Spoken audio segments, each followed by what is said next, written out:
Okay, അങ്ങനെയാണെങ്കിൽ നമ്മൾ okay, അങ്ങനെയാണ് നമ്മൾ സോഷ്യലിൻ്റെ 6ാം ക്ലാസ്സിലെ 4ാമത്തെ യൂണിറ്റ് നോക്കുന്നത്. സ്ക്രീൻ ഇത്രയും സൂം ചെയ്താൽ പോരെ? ക്ലിയർ അല്ലേ? വായിക്കാമല്ലോ അല്ലേ? കുഴപ്പമില്ലല്ലോ. ഓക്കെ, അങ്ങനെയാണെങ്കിൽ നമ്മൾ സോഷ്യലിൻ്റെ 6ാം ക്ലാസ്സിലെ 4ാമത്തെ യൂണിറ്റ് നമ്മളിന്ന് നോക്കാൻ പോകുന്നത്. നമ്മുടെ ഗ്ലോബിൽ നിന്ന് ഭൂപടത്തിലേക്ക്. അപ്പോൾ നമുക്ക് ഈ ഒരു യൂണിറ്റിൻ്റെ അകത്ത് നമ്മുടെ ലോഞ്ചിറ്റ്യൂഡ്സും ലാറ്റിറ്റ്യൂഡ്സും എന്നും പറഞ്ഞ് നമ്മുടെ അക്ഷാംശ രേഖകളും രേഖാംശ രേഖകളും, പിന്നെ അത് ഓരോ രാജ്യങ്ങൾ എവിടേക്കാണ്, പിന്നെ അതിൻ്റെ ഓരോ ഡിഗ്രി ഉണ്ടല്ലോ, ഇത്ര ഡിഗ്രിക്ക് ഇടയിലാണ് കിടക്കുന്നത്, അങ്ങനത്തെ കുറച്ച് കാര്യങ്ങളാണ് ഇതിൻ്റെ അകത്തുള്ളത്.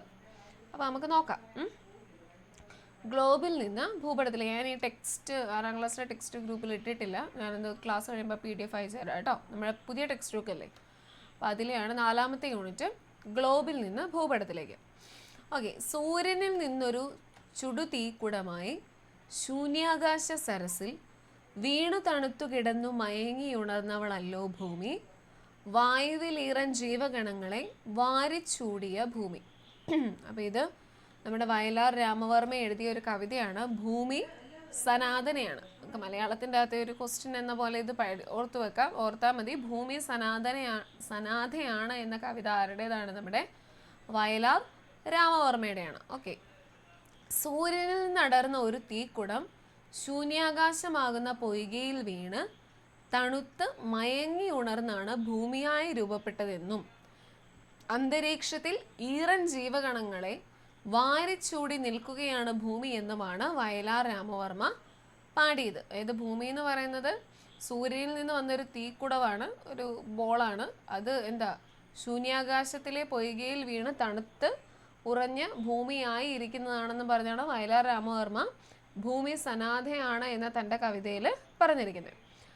അന്തരീക്ഷം, ജലം, അനുകൂല കാലാവസ്ഥ എന്നിവയാൽ സമ്പന്നയായ നമ്മുടെ ഭൂമി പ്രപഞ്ചത്തിൽ ജീവൻ നിലനിൽക്കുന്നതായി കണ്ടെത്തിയിട്ടുള്ള ഒരേ ഒരു ആകാശ ഗോളമാണ്. നമുക്കറിയാം നമ്മുടെ 8 ഗ്രഹങ്ങളിൽ ആകെ ജീവൻ്റെ തുടിപ്പുള്ളതെന്ന് പറയുന്നത് നമ്മുടെ ഭൂമിയിൽ മാത്രമാണ്. അപ്പോൾ അന്തരീക്ഷം, ജലം, അനുകൂല കാലാവസ്ഥ എന്നിവയാൽ സമ്പന്നമായ നമ്മുടെ ഭൂമി പ്രപഞ്ചത്തിൽ ജീവൻ നിലനിൽക്കുന്നതായി കണ്ടെത്തിയിട്ടുള്ള ഒരേ ഒരു ആകാശഗോളമാണ്. ഭൂമിയുടെ ആകൃതി, ചലനങ്ങൾ, മറ്റ് സവിശേഷതകൾ എന്നിവ മുൻ ക്ലാസ്സുകളിൽ പരിചയപ്പെട്ടില്ല. അതായത് 5ാം ക്ലാസ്സിലെ ടെക്സ്റ്റ് ബുക്കിൻ്റെ അകത്തൊക്കെ പറയുന്നുണ്ട്, ഞാനത് എടുത്തില്ല. അത് നമുക്ക് എടുക്കുമ്പോൾ അതിനെപ്പറ്റി പറയാം കേട്ടോ. ഓക്കെ, അപ്പോൾ ബഹിരാകാശത്തു നിന്ന് എടുത്ത ചിത്രങ്ങൾ ഭൂമിയുടെ ശരിയായ ആകൃതി നമുക്ക് കാണിച്ചു തരുന്നുണ്ട്. ഗോളാകൃതി തന്നെയാണോ ഭൂമിക്കുള്ളത്? ധ്രുവങ്ങളിൽ അല്പം പരന്നും മധ്യഭാഗം അല്പം തള്ളിയും കാണപ്പെടുന്ന സവിശേഷ ആകൃതിയാണ് നമ്മുടെ ഭൂമിക്കുള്ളത്. അതായത് ഭൂമിയുടെ ആകൃതിക്ക് പറയുന്ന പേരെന്താ? ജിയോയിഡ് എന്നറിയപ്പെടുന്നു. അതായത് കറക്റ്റ് വട്ടം എന്നല്ല, നമ്മൾ വരയ്ക്കുമ്പോൾ അങ്ങനെയൊക്കെ ഇരിക്കും, ഏകദേശം ഒരു ഗോളാകൃതി പോലെ, എന്നാൽ ഇടയ്ക്ക് ചളുങ്ങിയും പൊങ്ങിയും ഒക്കെയാണ് നമ്മുടെ ഭൂമി ഇരിക്കുന്നത്. അപ്പോൾ അതിന് പറയുന്ന പേരാണ് എന്ത്? ജിയോയിഡ് ആകൃതിയാണ് നമ്മുടെ ഭൂമിക്ക്. നമ്മുടെ ഭൂമിയുടെ ആകൃതിയാണ് എന്ത്? ജിയോയിഡ് എന്നാണ് അറിയപ്പെടുന്നത്. നമ്മുടെ ഭൂമിയുടെ ആകൃതി അറിയപ്പെടുന്ന പേര് ജിയോയിഡ് എന്നാണ്. ഭൂമിയുടെ യഥാർത്ഥ മാതൃകയാണല്ലോ ഗ്ലോബ് അല്ലേ? നമുക്കറിയാം നമ്മുടെ ഭൂമിയെ ഉണ്ടാക്കി വെച്ചിരിക്കുന്ന ആ ഒരു മാതൃകയാണ്, ഒരു മോഡലാണ് എന്ത്? ഗ്ലോബ് എന്ന് പറയുന്നത്. ഭൗമോപരിതല സവിശേഷതകൾ മനസ്സിലാക്കുന്നതിനും സ്ഥാനനിർണയം നടത്തുന്നതിനും ഗ്ലോബ് ഉപയോഗിക്കുന്നു. അങ്ങനെയാണെങ്കിൽ നമുക്ക് ഗ്ലോബുമായിട്ട് ബന്ധപ്പെട്ട കുറേ കാര്യങ്ങൾ നോക്കാം. നമ്മുടെ ഗ്ലോബിൽ നെടുകയും കുറുകയും നമുക്കറിയാം. നമ്മുടെ ഇപ്പോൾ ഒരു ഗ്ലോബ് ഇങ്ങനെ എടുത്താൽ അതിൻ്റെ അകത്ത് ഇങ്ങനെ നെടുകയുള്ള വരകളും ഉണ്ട്, കുറുകയുള്ള വരകളും ഉണ്ട്. നമ്മളിനി അതിനെപ്പറ്റിയാണ് പഠിക്കുന്നത്. വളരെ ഇമ്പോർട്ടൻ്റ് ആണ് കേട്ടോ. ഒന്നാമത്തെ നമ്മൾ നോക്കാൻ പോകുന്നതാണ് നമ്മുടെ അക്ഷാംശ രേഖകൾ, അതായത് ലൈൻസ് ഓഫ് ലാറ്റിറ്റ്യൂഡ്. നമ്മൾ പറയും ലാറ്റിറ്റ്യൂഡിനൽ ലൈൻസ് എന്ന് പറയും. അപ്പം നോക്കിക്കേ, ഭൂകേന്ദ്രം ആധാരമാക്കി ഭൂമധ്യരേഖയുടെ ഇരുവശത്തും ഒരേ കോണീയ അകലത്തിലുള്ള ബിന്ദുക്കളെ തമ്മിൽ ബന്ധിപ്പിച്ചുകൊണ്ട് വരയ്ക്കുന്ന സാങ്കല്പിക രേഖകളാണ് അക്ഷാംശ രേഖകൾ അല്ലെങ്കിൽ ലാറ്റിറ്റ്യൂഡിനൽ ലൈൻസ്. അതായത് ഭൂകേന്ദ്രം ആധാരമാക്കി ഭൂമധ്യരേഖയുടെ ഇരുവശത്തും ഒരേ കോണീയ അകലത്തിലുള്ള ബിന്ദുക്കളെ തമ്മിൽ ബന്ധിപ്പിച്ചുകൊണ്ട് വരയ്ക്കുന്ന സാങ്കല്പിക രേഖകളാണ് അക്ഷാംശ രേഖകൾ. ഭൗമോപരിതലത്തിൽ ഭൂമധ്യരേഖയ്ക്ക് സമാന്തരമായി വരയ്ക്കുന്ന അക്ഷാംശ വൃത്തങ്ങളാണിവ. നമ്മൾ പറഞ്ഞു നമ്മുടെ ഗ്ലോബിൽ അതെ ഇതുപോലെ വളയങ്ങളായിട്ട് ഏകദേശം ഇങ്ങനെ വളയങ്ങളായിട്ട് വരുന്നതാണ് എന്ത് ലാറ്റിറ്റ്യൂഡിനൽ ലൈൻസ് എന്ന് പറയുന്നത്, നമ്മുടെ അക്ഷാംശ രേഖകൾ എന്ന് പറയുന്നത്. കുറുകയല്ല, ഇങ്ങനെ ഇങ്ങനെ നെടുക ഇങ്ങനെ വളയങ്ങളായിട്ട് വരുന്നതാണ് ഏത് നമ്മുടെ അക്ഷാംശ രേഖകൾ. അത് ഓർത്തിരുന്നാൽ മതി. ഇങ്ങനെയാണ് ഇത്, ഇങ്ങനെ വളയം പോലെയാണ് പോകുന്നതെന്നുള്ളതാണ് അക്ഷാംശ രേഖകളായിട്ട് വരുന്നത്, ലാറ്റിറ്റ്യൂഡിനൽ ലൈൻ. അത് ഓർത്താൽ മതി, ആ ഒരു കാര്യം മാത്രം. മറ്റേതാണെങ്കിൽ ലോജിറ്റ്യൂഡിനൽ രേഖാംശം വരുമ്പോൾ ഇങ്ങനെ കുറുകെ ഇങ്ങനെ വരും, നടുക്കൂടെ ഇങ്ങനെ വരവരയായിട്ട് പോവും. മറ്റേ ഇതാണ് നമ്മുടെ അക്ഷാംശ രേഖകൾ, അതായത് പിന്നെ വളയം ഷേപ്പിൽ വരുന്നതാണ് നമ്മുടെ ലാറ്റിറ്റ്യൂഡിനൽ ലൈൻസ്. ഇത് അക്ഷാംശ രേഖകൾ എന്നുള്ളത് ഓർത്ത്. ഓക്കെ, ഭൂകേന്ദ്രം ആധാരമാക്കി ഭൂമധ്യരേഖയുടെ ഇരുവശത്തും ഒരേ കോണീയ അകലത്തിലുള്ള ബിന്ദുക്കളെ തമ്മിൽ ബന്ധിപ്പിച്ചുകൊണ്ട് വരയ്ക്കുന്ന സാങ്കല്പിക രേഖകളാണ് നമ്മുടെ അക്ഷാംശ രേഖകൾ. ആ ഡെഫിനേഷൻ അതുപോലെ തന്നെ എഴുതി വെക്കണം കേട്ടോ. ഭൂകേന്ദ്രം ആധാരമാക്കി ഭൂമധ്യരേഖയുടെ ഇരുവശത്തും ഒരേ കോണീയ അകലത്തിലുള്ള ബിന്ദുക്കളെ തമ്മിൽ ബന്ധിപ്പിച്ചുകൊണ്ട് വരയ്ക്കുന്ന സാങ്കല്പിക രേഖകളാണ് അക്ഷാംശ രേഖകൾ. ഭൗമോപരിതലത്തിൽ ഭൂമധ്യരേഖയ്ക്ക് സമാന്തരമായി വരയ്ക്കുന്ന അക്ഷാംശ വൃത്തങ്ങളാണിവ. ഇനി നോക്കിക്കേ, ഏറ്റവും വലിയ അക്ഷാംശ വൃത്തം ഏതാണ്? ഏറ്റവും വലിയ സർക്കിൾ ഓഫ് ലാറ്റിറ്റ്യൂഡ് ഏതാണ്? നമ്മുടെ ഭൂമധ്യരേഖയാണ് കേട്ടോ, ഇക്വേറ്റർ എന്ന് പറയും. 0 ഡിഗ്രി അക്ഷാംശ വൃത്തമാണ് ഏറ്റവും വലുപ്പമുള്ളതെന്ന് കണ്ടെത്തിയല്ലോ. ഇതാണ് ഭൂമധ്യരേഖ. നിങ്ങൾ നമ്മുടെ ഇന്നലത്തെ എക്സാം ക്വസ്റ്റ്യൻസ് ഇല്ലായിരുന്നോ? അതിൻ്റെ അകത്തുണ്ടായിരുന്നു ഏറ്റവും വലിയ അക്ഷാംശ രേഖ ഏതാണെന്നൊരു ക്വസ്റ്റ്യൻ ഉണ്ടായിരുന്നു. അപ്പോൾ അത് ഭൂമധ്യരേഖയാണ്, ഇക്വേറ്റർ. അതെ, നമ്മുടെ ഈ 0 ഡിഗ്രി ആയിട്ട് കിടക്കുന്ന ഈ അക്ഷാംശ രേഖയാണ് ഏറ്റവും വലിയ അക്ഷാംശ വൃത്തം. അതിന് പറയുന്ന പേരാണ് എന്ത്? ഇക്വേറ്റർ, ഭൂമധ്യരേഖ. അത് പഠിക്കണം കേട്ടോ. 0 ഡിഗ്രി അക്ഷാംശ വൃത്തമാണ് ഏറ്റവും വലുത്. അതാണ് ഏത്? നമ്മുടെ ഇക്വേറ്റർ അല്ലെങ്കിൽ ഭൂമധ്യരേഖ എന്നറിയപ്പെടുന്നതാണ് നമ്മുടെ ഏറ്റവും വലിയ അക്ഷാംശ രേഖ. ഓക്കെ, അടുത്ത നോക്കിക്കേ, ഗ്ലോബിൽ ഭൂമധ്യരേഖയുടെ വടക്കും തെക്കുമായി അക്ഷാംശ രേഖകൾ വരച്ചിരിക്കുന്നത് നിരീക്ഷിക്കൂ. അതായത് നമുക്കറിയാം, ഇതാണ് നമ്മുടെ വടക്ക് ഭാഗം, ഇതാണ് നമ്മുടെ തെക്ക് ഭാഗം. ഓക്കെ, അപ്പോൾ ഇവിടെ രണ്ടിടത്തും വന്നിരിക്കുന്ന അക്ഷാംശ വൃത്തങ്ങൾ സെയിം ആണോ? ഭൂമധ്യരേഖയിലാണ് ഏറ്റവും വലുതെന്ന് നമ്മൾ പറഞ്ഞു. പിന്നെ മുകളിലേക്ക് പോയപ്പം അതിനേക്കാളും ഇച്ചിരി വലുപ്പം കുറഞ്ഞത്, പിന്നെ വന്നപ്പോൾ കുറച്ചുകൂടെ വലുപ്പം കുറവ്. താഴോട്ടും അതുപോലെ തന്നെ, ഇവിടെ ഇച്ചിരി വലുപ്പം ഉള്ളതാണ്, പിന്നെ വന്നപ്പോൾ താഴോട്ട് വലുപ്പം കുറഞ്ഞു വന്നു. ഒരേ വലുപ്പത്തിലല്ല അക്ഷാംശ വൃത്തങ്ങൾ വടക്കോട്ടും തെക്കോട്ടും പോയിരിക്കുന്നത്, അല്ലേ? ഭൂമധ്യരേഖയിൽ നിന്ന് ഇരുവശങ്ങളിലേക്ക് പോകും തോറും അക്ഷാംശ വൃത്തങ്ങളുടെ വലുപ്പം കുറഞ്ഞു വരുന്നതായി കാണാം. അതായത് വടക്ക് വശത്തേക്കും അല്ലെങ്കിൽ തെക്ക് വശത്തേക്കും പോകും തോറും നമ്മുടെ അക്ഷാംശ വൃത്തങ്ങളുടെ വലുപ്പം എന്താ സംഭവിക്കുന്നത്? അത് കുറഞ്ഞു വരുവാണ് ചെയ്യുന്നത്. അപ്പം അക്ഷാംശ വൃത്തങ്ങളുടെ വലുപ്പം ഭൂമധ്യരേഖയുടെ മുകളിലേക്കും താഴേക്കും പോകും തോറും അക്ഷാംശ രേഖകളുടെ വലുപ്പം എന്താ ചെയ്യുക? കുറഞ്ഞു വരികയാണ് ചെയ്യുന്നത്. അപ്പോൾ ഇവിടെ ശ്രദ്ധിക്കേണ്ടത് എന്താണ് അക്ഷാംശ രേഖകൾ എന്നുള്ള ആ ഡെഫിനിഷൻ ഓർക്കുക. ഏറ്റവും വലിയ അക്ഷാംശ രേഖ ഏതാണ്? ഭൂമധ്യരേഖയാണ്, അവിടെ ഇക്വേറ്റർ ആണ്. അതുപോലെ തന്നെ ഭൂമധ്യരേഖയുടെ രണ്ട് വശത്തേക്ക് പോകും തോറും അക്ഷാംശ വൃത്തങ്ങളുടെ വലുപ്പം എന്താ സംഭവിക്കുക? കുറഞ്ഞു വരുന്നതായിട്ട് കാണാം. ഇനി നോക്കിക്കേ, അകം പൊള്ളയല്ലാത്ത ഒരു റബ്ബർ പന്തിനെ 2 തുല്യ ഭാഗങ്ങളായി ഛേദിക്കുക. നമുക്ക് അക്ഷാംശരേഖ വരയ്ക്കുന്ന കാര്യമൊക്കെ പറഞ്ഞിരിക്കുന്നത്. 2 പകുതിയിലും കോൺ മാപിനി ഉപയോഗിച്ച് ചിത്രത്തിൽ കാണുന്നത് പോലെ നമ്മുടെ പ്രൊട്രാക്ടർ ഉപയോഗിച്ച് 0 ഡിഗ്രി മുതൽ 90 ഡിഗ്രി വരെ കോൺ അളവുകൾ രേഖപ്പെടുത്തുക. കോൺ അളവുകൾ അടിസ്ഥാനമാക്കി ഛേദിച്ച ഭാഗത്തിൻ്റെ മധ്യത്തിലേക്ക് ചിത്രത്തിൽ കാണുന്ന പോലെ രേഖകൾ വരച്ച് യോജിപ്പിക്കുക. ഈ ഒരു പിക്ചർ നോക്കിയാൽ മതി, കണ്ടോ? അതിൻ്റെ അകത്ത് പ്രൊട്രാക്ടറൊക്കെ വെച്ചിട്ട് 0 ഡിഗ്രി 15, 13, 45, 60, 75 എന്നൊക്കെ പറഞ്ഞുകൊണ്ട് അടയാളപ്പെടുത്തിയിട്ടുണ്ട്. ഓക്കെ, ഇനി ഈ വരകളെ ഉപരിതലത്തിലേക്ക് നീട്ടി വരച്ച് തുല്യ കോണളവുകളെ യോജിപ്പിക്കൂ. തുടർന്ന് മറ്റേ പകുതിയിലും ഇതുപോലെ വരച്ചു ചേർക്കൂ. 2 പകുതികളും ചേർത്ത് ഒട്ടിക്കുക. അക്ഷാംശ വൃത്തങ്ങൾ വരച്ച പന്ത് ലഭ്യമാകും. ഇതൊക്കെ സ്കൂളിൽ തരുന്നൊരു ആക്ടിവിറ്റീസ് ആണ്. അപ്പോൾ ജസ്റ്റ് അത് പറഞ്ഞിട്ടുണ്ടെന്നേ ഉള്ളൂ. അക്ഷാംശ രേഖകൾ എങ്ങനെ വരയ്ക്കുക? ഇങ്ങനെ കേട്ടോ, അത് ഓർത്താൽ മതി. ഇങ്ങനെയല്ല, ഈ വളയം പോലെ ഇരിക്കുന്നതാണ് നമ്മുടെ അക്ഷാംശ രേഖകൾ. അതായത് ലാറ്റിറ്റ്യൂഡിനൽ ലൈൻസ്. ആ ഇംഗ്ലീഷിലുള്ള പേരും മറക്കല്ലോ കേട്ടോ. ലാറ്റിറ്റ്യൂഡിനൽ ലൈൻസ് ആണ് നമ്മുടെ അക്ഷാംശ രേഖകൾ. ഓക്കെ, ഇനി നോക്കിക്കേ,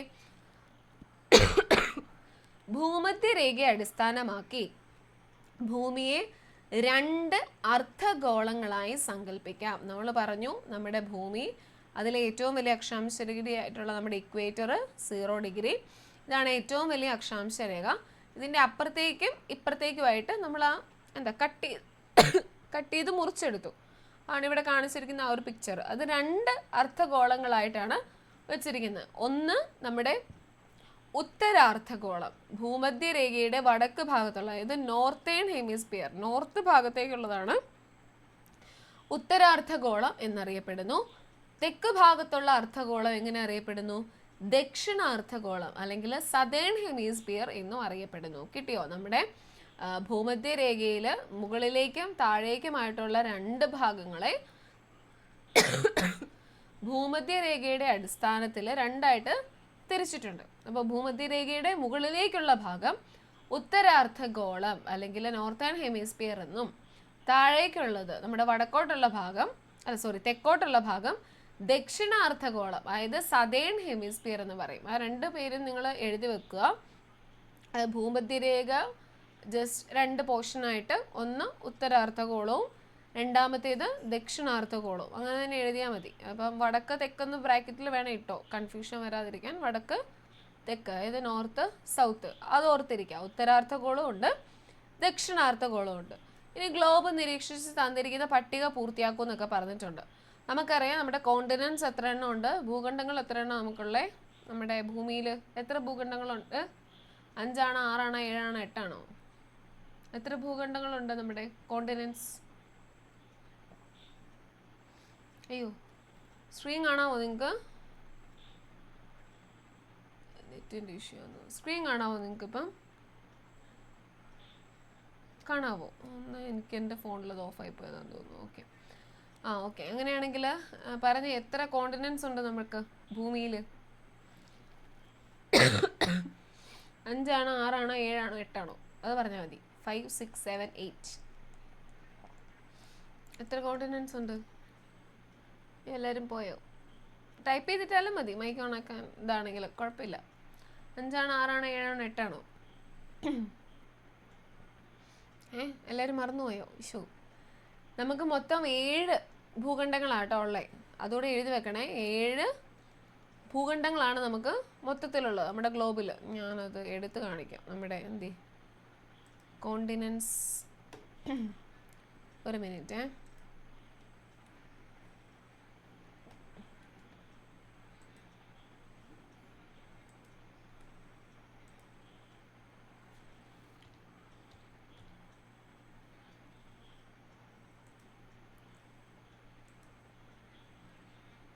ഇതുണ്ട്, ഇതാണ് നമ്മുടെ കോണ്ടിനൻസ്. നിങ്ങൾക്ക് സ്ക്രീൻ കാണാവോ? കാണാമല്ലോ. ഓക്കെ, അപ്പോൾ മൊത്തം നമുക്ക് 7 ഇതിൻ്റെ അകത്ത് എനിക്ക് എഴുതാൻ പറ്റത്തില്ല. ഓക്കെ, മൊത്തം എത്ര കോണ്ടിനൻസ് ഉണ്ട്? 7 കോണ്ടിനൻസ്, അതായത് 7 ഭൂഖണ്ഡങ്ങളാണുള്ളത്. നോക്കിക്കേ, നമുക്കതിൻ്റെ മലയാളം പേര് നോക്കിയാൽ മതി. വടക്കേ അമേരിക്ക, തെക്കേ America, Antarctica, Africa, Europe, Asia, Australia, അങ്ങനെ മൊത്തം നമുക്ക് 7 ഭൂഖണ്ഡങ്ങളാണ് നിലവിലുള്ളത് കേട്ടോ. അതായത് north America, south America, Antarctica, Africa, Europe, Asia, Australia. ഇതുണ്ട്. ഇതിൻ്റെ അകത്ത് ഇക്വേറ്റർ പോയിരിക്കുന്ന കണ്ടോ? അവിടെ കണ്ടോ? ഞാനിപ്പോൾ തൊട്ടിരിക്കുന്ന ഇക്വേറ്ററിലാണ് നമ്മുടെ ഭൂമധ്യരേഖ, ഏറ്റവും വലിയ അക്ഷാംശ രേഖ 0 ഡിഗ്രി പോയിരിക്കുന്ന കണ്ടോ? അതാണ് നമ്മുടെ ഇക്വേറ്റർ. പിന്നെ ഇങ്ങനെ പോയിരിക്കുന്നതാണ് നമ്മളിപ്പോൾ പഠിച്ചുകൊണ്ടിരിക്കുന്ന നമ്മുടെ ലാറ്റിറ്റ്യൂഡിനൽ ലൈൻസ്, അതായത് അക്ഷാംശ രേഖകൾ. പിന്നെ നടുവേ ഇങ്ങനെ പോയിരിക്കുന്നതാണ് നമുക്ക് പഠിക്കാനുള്ള നമ്മുടെ രേഖാംശ രേഖകൾ. കണ്ടോ? അപ്പം ഇക്വേറ്ററിൻ്റെ ഈ ഒരു നടുക്കത്തെ ലൈൻ കണ്ടോ? ഇത് ഇക്വേറ്റർ. മറ്റേത് നമുക്ക് അന്താരാഷ്ട്ര ദിനാങ്ക രേഖ എന്നൊക്കെ പറഞ്ഞാൽ അത് രേഖാംശത്തിൻ്റെ അത് പഠിക്കാനുണ്ട്. ഈ പോയിരിക്കുന്ന ഇക്വേറ്റർ ലൈനിൻ്റെ മുകളിലേക്ക് കുറച്ച് ഭൂഖണ്ഡങ്ങളും പോയിട്ടുണ്ട്, താഴേക്ക് കുറച്ച് പോയിട്ടുണ്ട്. അതുപോലെ തന്നെ 2 എണ്ണത്തിലും, അതായത് മേളിലത്തെ നമ്മുടെ ഉത്തരാർദ്ധഗോളവും ദക്ഷിണാർദ്ധഗോളത്തിലും ഒരുപോലെ വന്നിരിക്കുന്ന കുറച്ച് ഭൂഖണ്ഡങ്ങളും ഉണ്ട്. കണ്ടോ? നിങ്ങൾക്ക് ആ പിക്ചർ കാണാമോ? ഇതിന് സൂം ചെയ്യാൻ പറ്റത്തില്ല. ഓക്കെ ആണോ? അത് കണ്ടോ നിങ്ങൾ? ആ വരയുടെ ഇടയ്ക്കൂടെയൊക്കെ വരുന്നതും അത് കണ്ടോ? ഇല്ല, ഞാൻ എൻ്റെ ഫോട്ടോ ഞാനത് ഗ്രൂപ്പിലേക്ക് ഇട്ടേക്കാം. അതുകൊണ്ട് ഇക്വേറ്ററിൻ്റെ മുകളിലേക്കുള്ള ഭൂഖണ്ഡങ്ങളും ഉണ്ട്, ഇക്വേറ്ററിൻ്റെ നേരെ താഴെ വന്നിരിക്കുന്ന ഭൂഖണ്ഡങ്ങളുണ്ട്. അതുപോലെ തന്നെ 2 ഇടത്തും ഒരുപോലെ നിൽക്കുന്ന ഭൂഖണ്ഡങ്ങളും ഉണ്ട്. അപ്പോൾ നമുക്ക് നോക്കാം അതിൻ്റെ അകത്തെ കാര്യങ്ങൾ എന്തൊക്കെയാണെന്നുള്ളത്. ഓക്കെ, അപ്പം നോക്കിക്കേ. അയ്യോ, സ്ക്രീൻ പോയോ? ഒരു മിനിറ്റ്.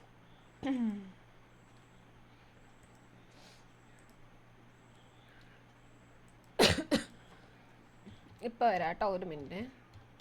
അത് ക്ലോസ് ചെയ്തപ്പോൾ അതെല്ലാം പോയതാണ്.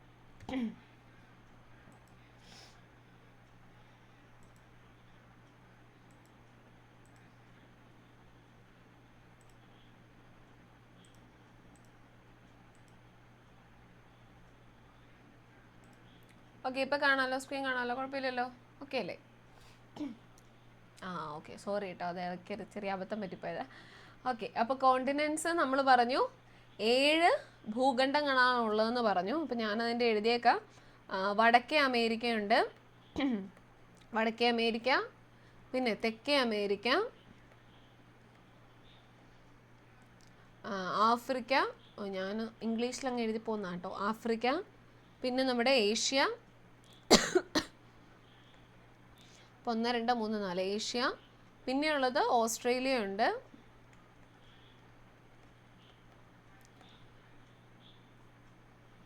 അടുത്തത് യൂറോപ്പ്,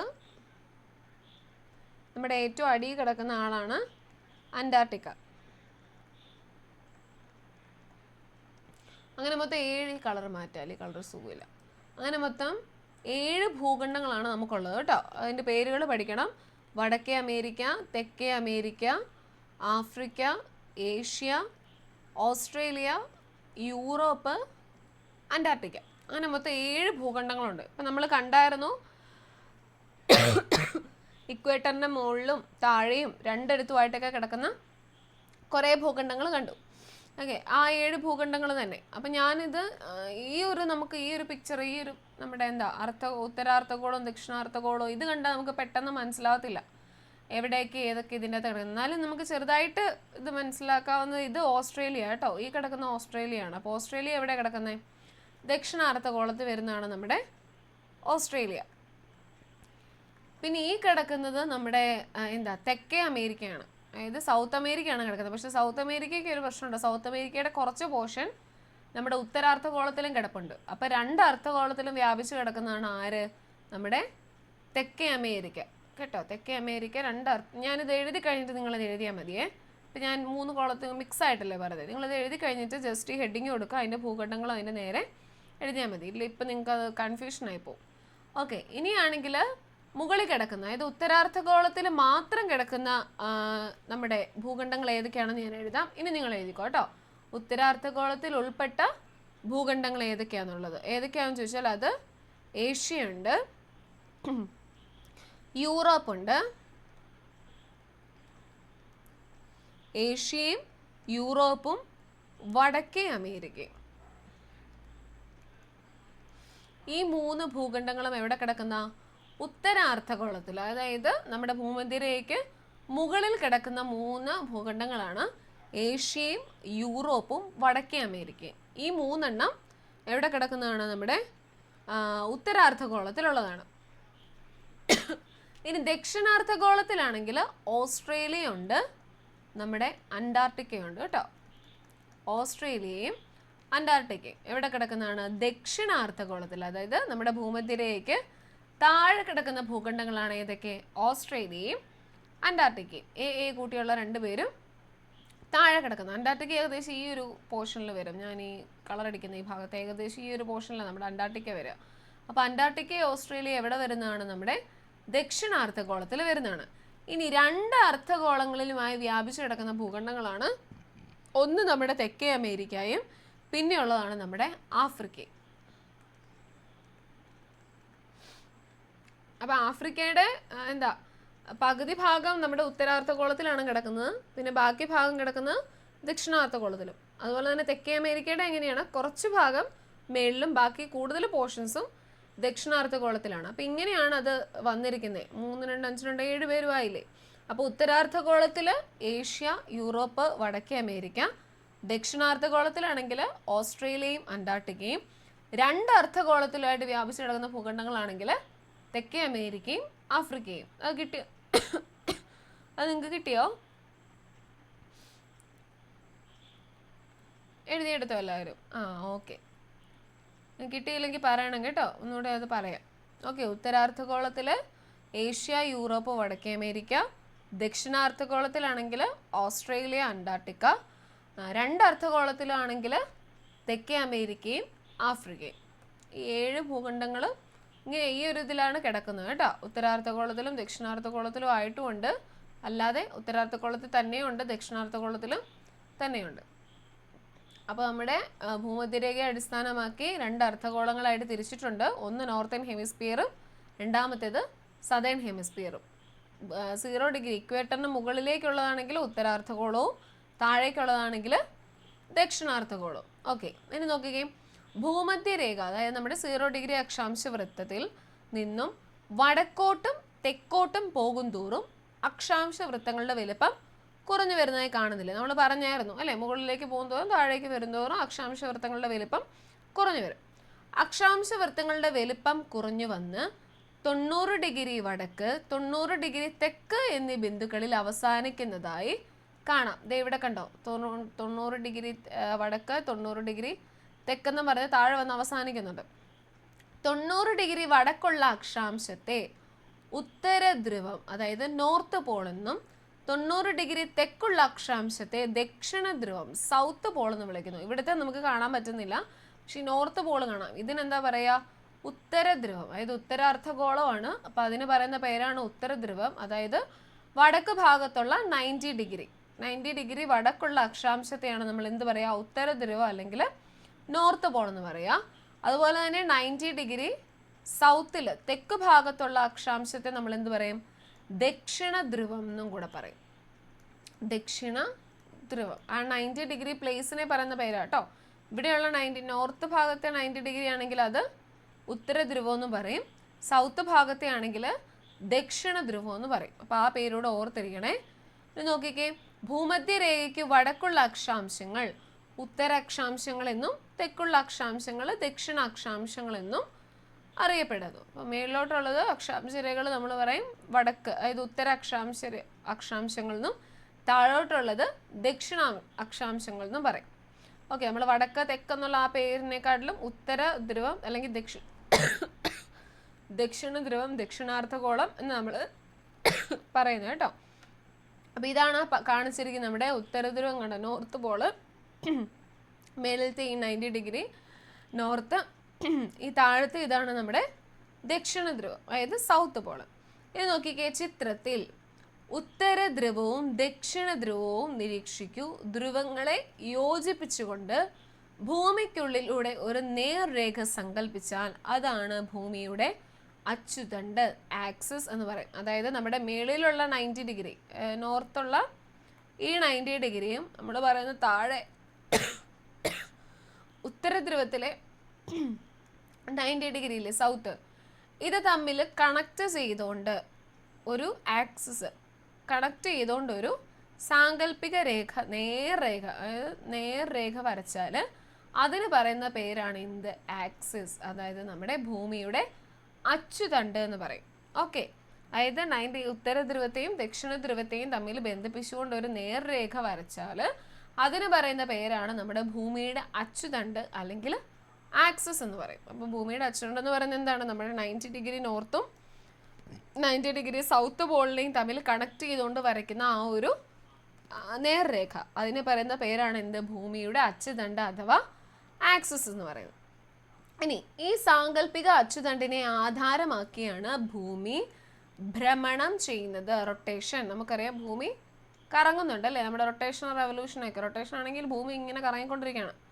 ഇനി റെവല്യൂഷൻ ആണെങ്കിൽ ഭൂമി നമ്മുടെ സൂര്യന് ചുറ്റും ഇങ്ങനെ കറങ്ങിക്കൊണ്ടിരിക്കുന്നു അല്ലേ? ഓക്കെ, ഭ്രമണമാണെങ്കിൽ 24 മണിക്കൂർ, ഒരു ദിവസം എടുത്തിട്ടാണ് ഭൂമി കറങ്ങുന്നത്. മറ്റേതാണെങ്കിൽ നമ്മൾ പറയും 1 ഇയർ അല്ലേ?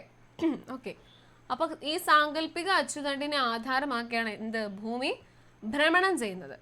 അച്ചുതണ്ടിന് ഭൂമിയുടെ പരിക്രമണ തലത്തിൻ്റെ ലംബത്തിൽ നിന്ന് 23.5 ഡിഗ്രി ചെരിവുണ്ട്. നമ്മുടെ അച്ചുതണ്ട്, നമ്മുടെ ഭൂമി ഇരിക്കുന്നത് ഇങ്ങനെ കറക്റ്റ്, നമുക്ക് ഗ്ലോബ് ആണെങ്കിലും അറിയാലോ, കറക്റ്റ് ഇങ്ങനെ നേരെയല്ലേ ഇരിക്കുന്നത്. ആ ഗ്ലോബിൻ്റെ ആ ഒരു ആക്സിസിൽ ഇങ്ങനെ ഇത്രയും ചെരിഞ്ഞല്ല, എന്നാലും കുറച്ചൊരു ചെരിവിലാണ് നമ്മുടെ ഭൂമി ഇരിക്കുന്നത്. അപ്പം അത് റൊട്ടേറ്റ് ചെയ്ത് ഇങ്ങനെ ചെരിഞ്ഞ് റൊട്ടേറ്റ് ചെയ്യുന്ന പറയുന്നത്. ആ ചെരിവാണ് ഏത്? 23.5 ഡിഗ്രി എന്ന് പറയുന്നത്. അതുപോലെ തന്നെ ഭൂമിയുടെ ഭ്രമണം നടക്കുന്നത് എങ്ങോട്ടാണ്? PK എന്ന് ഓർത്തിരിക്കുക കേട്ടോ. അതായത് പടിഞ്ഞാറ് നിന്ന് കിഴക്കോട്ടാണ് ഭൂമിയുടെ ഭ്രമണം നടക്കുന്നത്. അതാണ് ഈ ഒരു വര. ഇത് കണ്ടോ, ഇത് നമ്മുടെ വെസ്റ്റ് ടു ഈസ്റ്റ്. ഇത് വെസ്റ്റാണ്, ഇത് ഈസ്റ്റാണ്. ഇവിടെ നിന്ന് ഇങ്ങനെ ഇങ്ങോട്ടാണ് പൊക്കോണ്ടിരിക്കുന്നത്. നമ്മുടെ ഭൂമി കറങ്ങുന്നത് അങ്ങനെയാണ്, ചെരിഞ്ഞ് 23.5 ഡിഗ്രി ചെരിവിലാണ് കറങ്ങുന്നത്. അതുപോലെ ഭ്രമണം നടക്കുന്നത് പടിഞ്ഞാറ് നിന്ന് കിഴക്കോട്ടാണ്. അത് നമ്മുടെ കേറ്ററ്റിന് കാറ്റഗറി 1-നും അതുപോലെ തന്നെ ഉണ്ട്, 2-നും ചോദിക്കുന്നതാണ്. അപ്പം പടിഞ്ഞാറ് നിന്ന് കിഴക്കോട്ട്, അത് PK എന്നുള്ളത് ഓർത്തിരിക്കുക കേട്ടോ. ഭൂമിയുടെ ഭ്രമണം PK. ബാക്കിയുള്ളതിൻ്റെയൊക്കെ തിരിച്ചാ. നമ്മുടെ ഭൂമിയുടേത് PK എന്ന് ഓർത്തിരിക്കുക, പടിഞ്ഞാറ് നിന്ന് കിഴക്കോട്ട്. ഓക്കെ, അപ്പോൾ ഈ ചെരിവ്, നമ്മുടെ ഭൂമിയുടെ ഈ ചെരിവെന്ന് പറയുന്നത് എത്ര ഡിഗ്രിയാണ്? 23.5 ഡിഗ്രി ചെരിവുണ്ട്. അച്ചുതണ്ടിന് ഭൂമിയുടെ പരിക്രമണ തലത്തിൻ്റെ ലംബത്തിൽ നിന്ന് 23.5 ഡിഗ്രി ചെരിവുണ്ട്. അതാണ് ഇവിടെ ഈ കാണിച്ചിരിക്കുന്നത്. കണ്ടോ, ചെറിയൊരു നമ്മുടെ ലാലേട്ടനെയൊക്കെ പോലെ ചെറിയൊരു ചെരിവിലാണ് തന്നിരിക്കുന്നത്. അതിൽ നമ്മുടെ ഇക്വേറ്റർ, ഇനി ഞാൻ ഇവിടെ റെഡ് ആയതുകൊണ്ട് ഞാൻ വേറെ കളർ എടുത്ത് കാണിക്കാവേ. പച്ച എടുത്ത കാണത്തില്ലായിരിക്കും. ഓക്കെ, നോക്കിക്കേ. അല്ല, അതും ഉണ്ട്, സോറി. ഓറഞ്ച്, എന്നാൽ പച്ച എടുക്കാം. ഓക്കെ, നോക്കി, ഇതാണ് നമ്മുടെ ഭൂമധ്യരേഖ, 0 ഡിഗ്രി ഇക്വേറ്റർ നമ്മൾ പറഞ്ഞു. ഇക്വേറ്ററിൻ്റെ മേളിലേക്കുള്ളത് ഉത്തരാർദ്ധഗോളം, താഴേക്കുള്ളത് ദക്ഷിണാർദ്ധഗോളം എന്നൊക്കെ നമ്മൾ പറഞ്ഞു. ഇവിടെ നോക്കിക്കേ, ഈ 0 ഡിഗ്രിയുടെ തൊട്ടുമണ്ടയിൽ ഒരു കാര്യമുണ്ട്. ആരാണ്? ഉത്തരായന രേഖ. അതായത് ട്രോപ്പിക് ഓഫ് ക്യാൻസർ എന്ന് പറയും ഉത്തരായന രേഖ.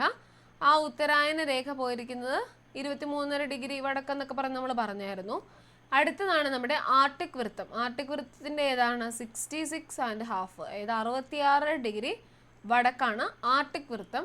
ഇനി താഴോട്ട് ഇതുപോലെ തന്നെ ഉത്തരായന രേഖ മേളിലാണെങ്കിൽ താഴെ ട്രോപ്പിക് ഓഫ് കാപ്രിക്കോൺ. ദക്ഷിണായന രേഖ അതും 23.5 ഡിഗ്രി തെക്ക്.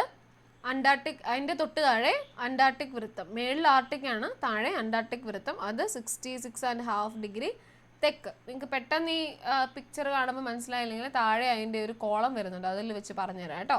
അത് വെച്ച് നിങ്ങൾ എഴുതിയാൽ മതി. ഭൂമധ്യരേഖയുടെ അളവ് എത്രയാ? 0 ഡിഗ്രി. ഇനി ഉത്തരായന രേഖയാണെങ്കിലോ, നമ്മളിപ്പോൾ കണ്ടു ഉത്തരായന രേഖ എന്ത് ചെയ്യും? നമ്മുടെ മേളിൽ കിടപ്പുണ്ട്. ഉത്തരായന രേഖയുടെ എത്രയാണ്? 23.5 ഡിഗ്രി വടക്ക് കേട്ടോ. പ്രധാന അക്ഷാംശ രേഖകൾ എന്നാണ്, അത് നിങ്ങൾ ഇങ്ങനെ തന്നെ എഴുതി വെക്കുക. ഈ ബോക്സ് പഠിക്കണം. പ്രധാന അക്ഷാംശ രേഖകൾ, അതിൻ്റെ ഡിഗ്രി അളവ്. ഭൂമധ്യരേഖയാണെങ്കിൽ ഇക്വേറ്റർ എത്രയാണ്? 0 ഡിഗ്രി. ഉത്തരായണ രേഖ, അതായത് നമ്മൾ പറഞ്ഞു ട്രോപ്പിക് ഓഫ് ക്യാൻസർ, അതിൻ്റെ ഏതാണ്? 23.5 ഡിഗ്രി വടക്ക്. ഇനി ആ 23.5 ഡിഗ്രി തന്നെ താഴോട്ടൊരു സാധനം ഉണ്ടല്ലോ, അതേതാ? നമ്മുടെ ദക്ഷിണായന രേഖ, ട്രോപ്പിക് ഓഫ് കാപ്രിക്കോൺ. ദക്ഷിണായന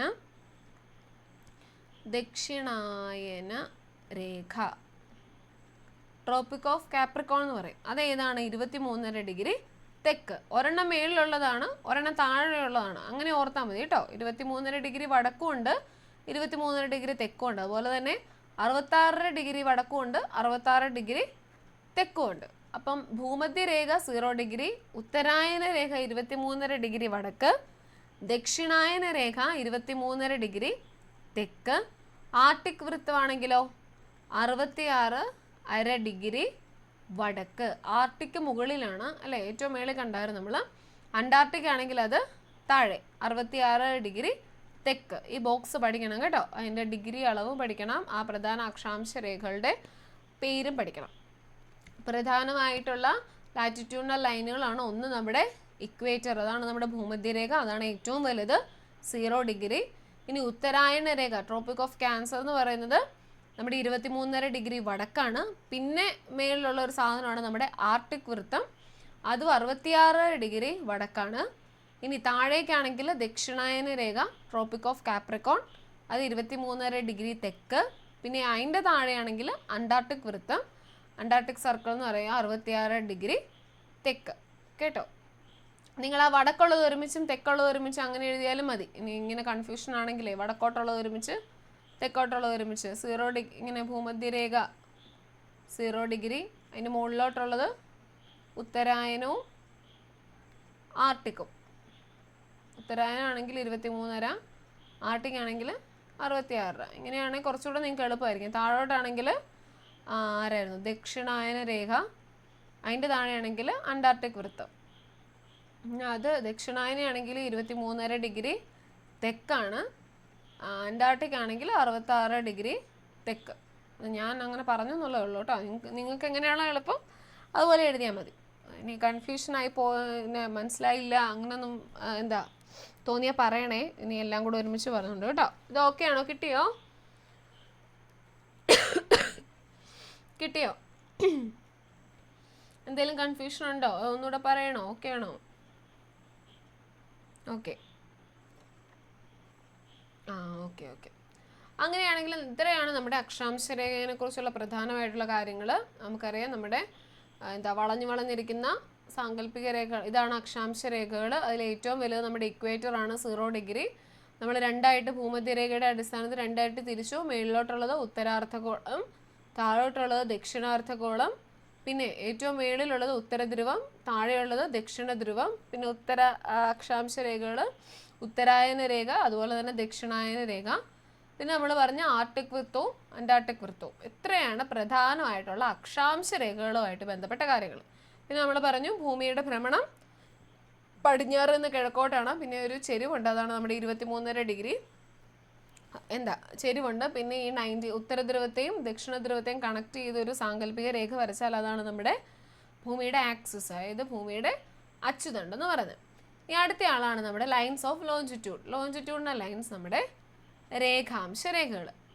നോക്കിക്കേ, ഭൂകേന്ദ്രത്തെ ആധാരമാക്കി ഉത്തര ദക്ഷിണ ധ്രുവങ്ങളെ ബന്ധിപ്പിച്ചുകൊണ്ട് ഭൗമോപരിതലത്തിലൂടെ വരയ്ക്കുന്ന സാങ്കല്പിക രേഖകളാണ് രേഖാംശ രേഖകൾ. നമ്മുടെ ഉത്തരധ്രുവം മുകളിലാണ്, ദക്ഷിണ ധ്രുവം താഴെയാണ്.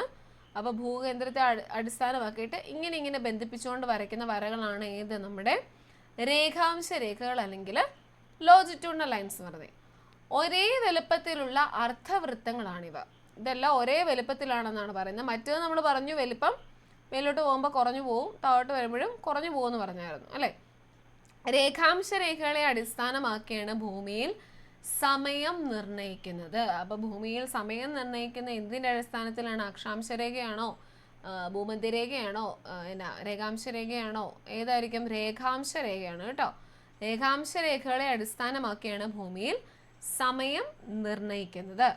പ്രധാന രേഖാംശ രേഖകളാണ് 0 ഡിഗ്രി രേഖാംശ രേഖയും 180 ഡിഗ്രി രേഖാംശ രേഖയും. അത് വളരെ ഇമ്പോർട്ടൻ്റ് ആണ്. നമ്മൾ മുമ്പേ പറഞ്ഞു ഇങ്ങനെ ഇരിക്കുന്ന 0 ഡിഗ്രി നമ്മുടെ ഇക്വേറ്റർ.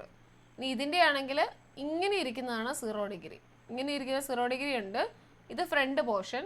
ഇനി പുറകിലത്തെ പോർഷൻ എടുത്താൽ അത് 180 ഡിഗ്രിയാണ്. അങ്ങനെ 2 രേഖകളുണ്ടെന്നാണ് പറയുന്നത്. ഇങ്ങനെയും ഒരെണ്ണം ഫ്രണ്ടിൽ നമ്മൾ നോക്കുന്നു, ഒരെണ്ണം ബാക്ക് വശത്തും നോക്കുന്നത്. 2 രേഖാംശ രേഖയുണ്ട്. 1 ഡിഗ്രി ഇടവിട്ട് ഇരുധ്രുവങ്ങളെയും ബന്ധിപ്പിച്ചുകൊണ്ട് രേഖാംശ രേഖകൾ വരയ്ക്കുകയാണെന്ന് സങ്കല്പിക്കും. അങ്ങനെയാണെങ്കിൽ 360 രേഖാംശങ്ങൾ വരയ്ക്കാൻ കഴിയും. അപ്പോൾ എന്താണ് രേഖാംശം എന്ന് ഓർക്കുക. നമുക്കറിയാം ഇങ്ങനെ നടുവേ ഇങ്ങനെ പോകുന്ന സെയിം വലുപ്പത്തിലാണ് പോകുന്നത്. അതാണ് നമ്മുടെ രേഖാംശ രേഖകൾ. ഭൂമിയിൽ രേഖാംശ രേഖകളെ അടിസ്ഥാനമാക്കിയാണ് സമയം നിർണ്ണയിക്കുന്നത്. പ്രധാനമായിട്ടുള്ള രേഖാംശ രേഖകളാണ് 0 ഡിഗ്രി രേഖാംശ രേഖയും അതുപോലെ തന്നെ നമ്മുടെ 180 ഡിഗ്രി രേഖാംശ രേഖയും.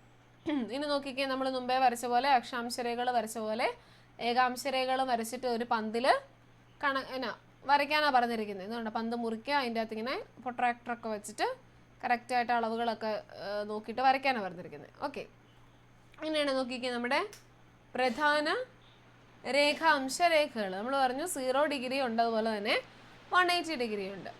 0 ഡിഗ്രി രേഖാംശ രേഖയെ പ്രൈം മെറീഡിയൻ എന്നാണ് വിളിക്കുന്നത്.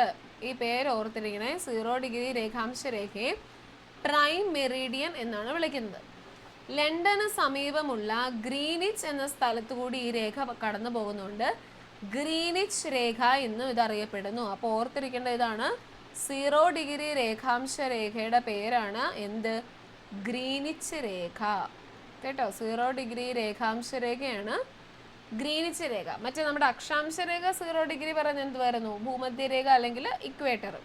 ഇവിടെയാണെങ്കിൽ 0 ഡിഗ്രി രേഖാംശ രേഖ പറയുന്ന പേരാണ് ഗ്രീനിച്ച് രേഖ എന്നും പറയും. അതുപോലെ തന്നെ നമ്മുടെ പ്രൈം മെറിഡിയൻ എന്നും പറയും. കൂടുതലായിട്ട് ഈ ഗ്രീനിച്ച് രേഖ എന്നുള്ള പേരെ കേട്ടിട്ടുള്ളൂ. പ്രൈം മെറിഡിയൻ അങ്ങനെ അധികം ചോദിച്ചു കണ്ടിട്ടില്ല. ഈ രണ്ട് പേരും ഓർത്തിരിക്കണം കേട്ടോ. അത് 0 ഡിഗ്രി രേഖാംശ രേഖ പറയുന്നതാണ്, അക്ഷാംശ രേഖയല്ല. രേഖാംശ രേഖയ്ക്ക് പറയുന്ന പേരാണ് ഏത്? ഗ്രീനിച്ച് രേഖയും അതുപോലെ തന്നെ നമ്മുടെ പ്രൈം മെറിഡിയൻ എന്നുള്ളത്. ഇനി അടുത്ത നോക്കി, 0 ഡിഗ്രി രേഖാംശ രേഖയുടെ നേരെ എതിർവശത്തുള്ള രേഖയാണ് ആര്? നമ്മുടെ 180 ഡിഗ്രി. 180 ഡിഗ്രി രേഖാംശ രേഖ. ഇതിനെ ആധാരമാക്കിയാണ് അന്താരാഷ്ട്ര ദിനാങ്ക രേഖ, ഇന്റർനാഷണൽ ഡേറ്റ് ലൈൻ വരച്ചിരിക്കുന്നത്. അതായത് ഇത് കണ്ടോ, ഇത് നമ്മുടെ 0 ഡിഗ്രി, ആദ്യത്തെ പിക്ചർ 0 ഡിഗ്രി കറക്റ്റ് ആയിട്ടുള്ള നമ്മുടെ ഗ്രീനിച്ച് രേഖ. രണ്ടാമത്തേത് കണ്ടോ, കറക്റ്റ് ഇങ്ങനെ വന്നിരിക്കുമല്ല, നമ്മുടെ എന്നാ ഇങ്ങനെ ഇച്ചിരി വളവും തിരിവൊക്കെ ഉണ്ട്. അതായത് അന്താരാഷ്ട്ര ദിനാന്ത രേഖ ഒരു നേർരേഖയല്ല. അതിൻ്റെ കാരണം ഞാനിങ്ങനെ നമ്മുടെ ടെക്സ്റ്റിലില്ല, നമ്മുടെ ഗൂഗിളിൽ നോക്കിയപ്പോൾ അത്യാവശ്യം അത് ഇച്ചിരി ലെങ്തി ആയിട്ടാണ് കൊടുത്തിരിക്കുന്നത്. അത് പെട്ടെന്ന് നമുക്ക് ഒറ്റയടിക്ക് വായിച്ചിട്ട് മനസ്സിലാകത്തില്ലാത്ത ഒരു രീതിയിലാണ് കൊടുത്തിരിക്കുന്നത്. അത് ഗ്രൂപ്പിലേക്ക് ഇട്ട് തരാം കേട്ടോ, കാരണം ഞാനത് വിശദീകരിക്കാൻ പോയ ഭയങ്കര കൺഫ്യൂഷനായി പോകും. അതായത് ഇത് പടിഞ്ഞാറ് നിന്ന് കിഴക്കോട്ട് പോകുമ്പം ഒരു ദിവസം കൂടുതലാണെന്നും ഇങ്ങോട്ട് തിരിച്ചു വരുമ്പോൾ ഒരു ദിവസം കുറവാണെന്നും അതുകൊണ്ട് അങ്ങോട്ടും ഇങ്ങോട്ടും തിരിഞ്ഞു വരുന്നതെന്നൊക്കെ പറഞ്ഞുകൊണ്ട് കുറച്ച് കാര്യങ്ങൾ പറയുന്നുണ്ട്. അത് ഞാൻ ഗ്രൂപ്പിലേക്ക് ഇട്ട് തരാം കേട്ടോ. അതുകൊണ്ടാണ് ഇത് നേർരേഖ അല്ലാതെ പോകുന്നതെന്നാണ് പറയുന്നത്, ഈ 180 ഡിഗ്രി. അപ്പോൾ ഇത്രയും ഓർത്തിരിക്കുക. 0 ഡിഗ്രിയുടെ പേര് ഗ്രീനിച്ച് രേഖ അല്ലെങ്കിൽ പ്രൈം മെറിഡിയൻ എന്ന് പറയും. 180 ഡിഗ്രി ആണെങ്കിലോ 180 ഡിഗ്രി രേഖാംശ രേഖയാണെങ്കിൽ അതിന് പറയുന്നതാണ് അന്താരാഷ്ട്ര ദിനാങ്ക രേഖ. അന്താരാഷ്ട്ര ദിനാങ്ക രേഖ എന്ന് അറിയപ്പെടുന്നു. അപ്പോൾ രണ്ടെണ്ണത്തിൻ്റെ പേര് കിട്ടിയോ? നമ്മുടെ രേഖാംശ രേഖകളിൽ ലോജിറ്റ്യൂഡിനൽ ലൈൻസിൽ 0 ഡിഗ്രി രേഖാംശം ഗ്രീനിച്ച് രേഖ അല്ലെങ്കിൽ പ്രൈം മെറിഡിയൻ എന്നറിയപ്പെടും. 180 ഡിഗ്രി രേഖാംശ രേഖയാണെങ്കിൽ അന്താരാഷ്ട്ര ദിനാങ്ക രേഖ അല്ലെങ്കിൽ ഇന്റർനാഷണൽ ഡേറ്റ് ലൈൻ എന്നും അറിയപ്പെടും. പേരുകൾ കിട്ടിയോ? 0 ഡിഗ്രിയുടെയും 180 ഡിഗ്രിയുടെയും 0 ഡിഗ്രി 180 ഡിഗ്രിയും പേര് കിട്ടിയോ? 0 ഡിഗ്രി ആണെങ്കിൽ ഗ്രീനിച്ച് രേഖ അല്ലെങ്കിൽ പ്രൈം മെറിഡിയൻ. 180 ഡിഗ്രി ആണെങ്കിൽ ഇന്റർനാഷണൽ ഡേറ്റ് ലൈൻ അല്ലെങ്കിൽ അന്താരാഷ്ട്ര ദിനാങ്ക രേഖ എന്നറിയപ്പെടുന്നു. കിട്ടിയോ അതിൻ്റെ പേര്?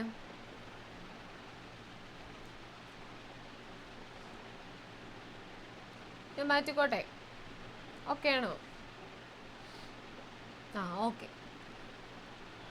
അങ്ങനെയാണെങ്കിൽ നോക്കിക്കേ, നമ്മൾ ഭൂമധ്യരേഖയുടെ അടിസ്ഥാനത്തിൽ നമ്മൾ 2 അർദ്ധഗോളം, ഉത്തരാർദ്ധഗോളവും ദക്ഷിണാർദ്ധഗോളവും ഉണ്ടെന്നൊക്കെ പറഞ്ഞു.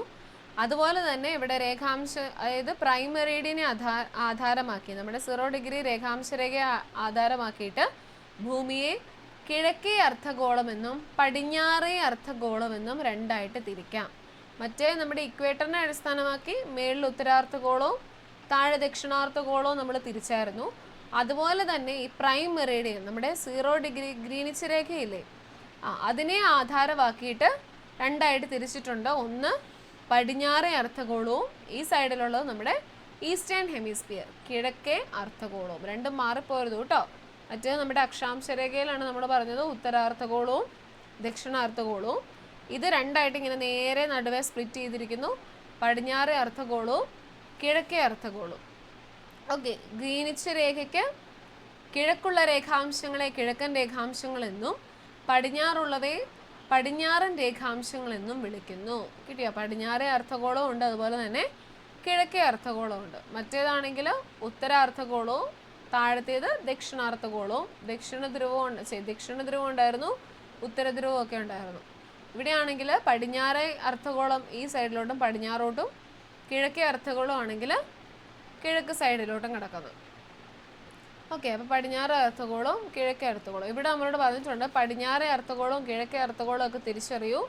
ചുവടെ നൽകിയിരിക്കുന്ന രാജ്യങ്ങൾ ഏതൊക്കെ അർദ്ധഗോളത്തിലാണ് സ്ഥിതി ചെയ്യുന്നത് ഗ്ലോബിൻ്റെ സഹായത്തോടെ കണ്ടെത്തി രാജ്യങ്ങളുടെ നേരെ രേഖപ്പെടുത്തും എന്നൊക്കെ പറഞ്ഞിട്ടുണ്ട്. കാരണം ഇന്ത്യ ആണെങ്കിൽ ഏത് ഭാഗത്തായിരിക്കും? ഈ ഒരു ഇത് വെച്ചിട്ട് നോക്കുവാണെങ്കിൽ ഇന്ത്യ ഈ സൈഡിലായിരിക്കും അല്ലേ, കിഴക്കേ അർദ്ധഗോളത്തിൽ. ഇത് പകുതി വന്നിട്ടുള്ളൂ, തെക്കേ അമേരിക്കയും വടക്കേ അമേരിക്കയൊക്കെ ഉള്ളൂ ഇവിടെ. ബാക്കി പോർഷൻസ് ഇങ്ങോട്ടാണ് പോയിരിക്കുന്നത്. പക്ഷേ ഇന്ത്യ എവിടെയാണെന്നാണ് ഒരു നിഗമനം. കിഴക്കേ അർദ്ധഗോളത്തിലാണ് നമ്മുടെ ഇന്ത്യ കിടക്കുന്നത്. അമേരിക്കൻ ഐക്യനാടുകളാണെങ്കിൽ കിഴക്കേ അർദ്ധഗോളത്തിലാണ് കൂടുതലായിട്ടും കിടക്കുന്ന വരുന്നത്. പിന്നെ ബ്രസീൽ ആണെങ്കിൽ എവിടെയാണ്? തെക്കേ അമേരിക്കയിലാണ്. അത് ഈ ഏകദേശം ഇവിടെ തന്നെയല്ലേ, കിഴക്കേ അർദ്ധഗോളമാണെന്ന് തോന്നുന്നു. ഇന്തോനേഷ്യ ആണെങ്കിൽ നമുക്കറിയാം നമ്മുടെ ഏഷ്യ ഭൂഖണ്ഡത്തിലാണ്. എല്ലാം ഇപ്പോൾ പറഞ്ഞു വന്നപ്പോൾ കിഴക്കേ അർദ്ധഗോളത്തിലാണ്. പക്ഷേ ഇവിടെ കണ്ടോ, ഓസ്ട്രേലിയ പടിഞ്ഞാറാണ്. ഈ ഒരു പോർഷൻ വെച്ച് നോക്കുമ്പോൾ നമുക്കത് പെട്ടെന്ന് മനസ്സിലാവത്തില്ല. നമ്മുടെ സാധാരണ എന്താ മറ്റേ കറക്റ്റായിട്ടുള്ള കോണ്ടിനെൻ്റ് ഫോട്ടോ ഒക്കെ വെച്ചിട്ടാണെങ്കിൽ കൃത്യമായിട്ട് പിന്നെയും മനസ്സിലാവും. ഇതിപ്പം ഈ ഒരു ഫോട്ടോ കിടക്കുന്ന നമ്മുടെ വടക്കേ അമേരിക്കയും തെക്കേ അമേരിക്കയും ഈ കിടക്കുന്നത് മാത്രം ഇത്രയും ഭാഗം, ബാക്കിയുള്ള നമുക്ക് ഒരു ഇച്ചിരി കൺഫ്യൂഷൻ വരും. അപ്പോൾ ഇതുകൊണ്ട് ഇതങ്ങനെ ചോദിക്കുകയല്ലായിരിക്കും കേട്ടോ, പേടിക്കണ്ട. ഞാൻ അല്ലെങ്കിൽ അതിൻ്റെ ഇത് ഗ്രൂപ്പിലേക്ക് ഇട്ട് തരാം, കറക്റ്റായിട്ടൊന്ന് കോണ്ടിനൻസ് നോക്കിയിട്ടേ. ഈ ഒരു ഇത് കണ്ടാൽ നമുക്കത് പെട്ടെന്ന് അത് മനസ്സിലാവത്തില്ല എങ്ങനെയാണെന്നുള്ളത്. അത് കറക്റ്റ് ഞാൻ നോക്കിയിട്ട് അയച്ചു തരാം കേട്ടോ. അടുത്ത് നോക്കി, അക്ഷാംശ രേഖാംശ രേഖകൾ നമ്മൾ പരിചയപ്പെട്ടു അല്ലേ. ലാറ്റിറ്റ്യൂഡിനൽ ലൈൻസും കണ്ടു, ലോജിറ്റ്യൂഡിനൽ ലൈൻസും കണ്ടു. അത് മാറിപ്പോകാതെ പഠിക്കുക, അതാണ് മെയിൻ ഇമ്പോർട്ടൻ്റ് ആയിട്ടുള്ള കാര്യം കേട്ടോ. നമുക്ക് ചെറുപ്പം ഇടയ്ക്ക് കൺഫ്യൂഷൻ വരും, ഇങ്ങനെ ഇരിക്കുന്നതായിരുന്നോ ലോജിറ്റ്യൂഡ് അതോ ഇങ്ങനെ ഇരിക്കുന്നതായിരുന്നോ എന്നുള്ളത്. അപ്പോൾ അത് മാറിപ്പോകാതെ തന്നെ ഓർത്തു വെക്കാം. അക്ഷാംശ രേഖാംശ രേഖകളെ അടിസ്ഥാനമാക്കിയാണ് ഭൂമിയിൽ ഒരു സ്ഥലത്തിൻ്റെയോ പ്രദേശത്തിൻ്റെയോ വസ്തുവിൻ്റെയോ കൃത്യമായ സ്ഥാനം നിർണ്ണയിക്കുന്നത്.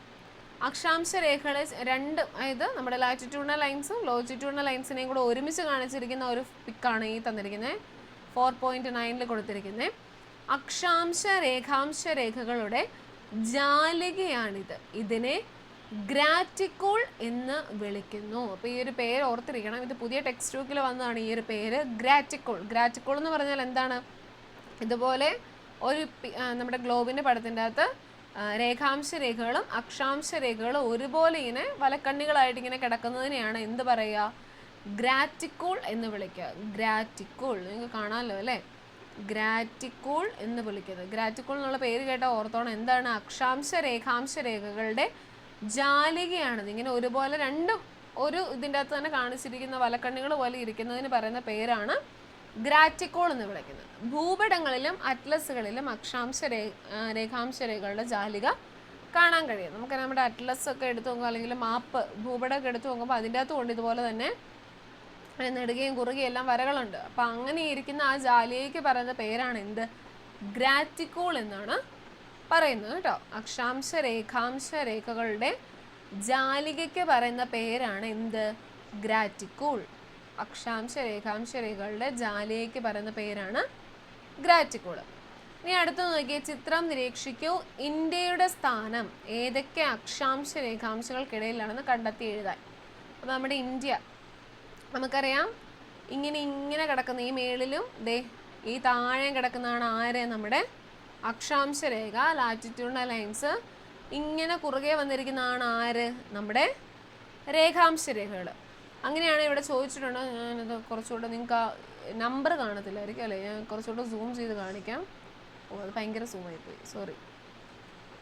ഓക്കെ, നിങ്ങൾക്ക് എന്നാലും നമ്പേഴ്സ് കാണാൻ ഇച്ചിരി പാടായിരിക്കും അല്ലേ, എന്നാലും ഞാൻ സ്ഥാനം എഴുതി തരാം കേട്ടോ.